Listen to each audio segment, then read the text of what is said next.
হ্যাঁ,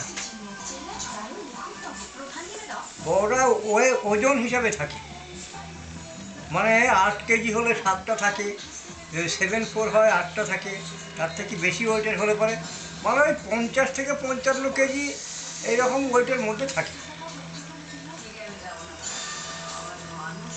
ওই তো বললাম আপনাকে যে ওয়েট কত, 8 কেজি না 7-4 না 8-9 না তার বেশি ওজনের, মানে যেমন কাগজ মোটা থাকে, কাগজটা বিক্রি হয় ওজনে, কিন্তু আমরা ওজনে কিনি না, কিন্তু আসল বিক্রিটা ওজনে। হ্যাঁ,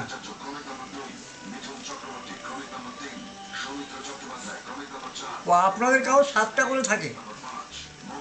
হ্যাঁ, আপনাদের ডিএফসি কাগজ কালার নাকি এই পিঙ্ক পিঙ্ক কালারের, ওগুলো তো স্পেশাল তৈরি করা ব্যালটে, ওগুলো 7টা করে থাকে বোধ হয়, 7টা কি 6টা, হয় 7টা না হয় 6টা। হ্যাঁ, 6 রিং হবে। হ্যাঁ, ওই 6 রিংই হবে, 6 দান 8.9, মানে 9 কেজি করে, 9 6 9 54।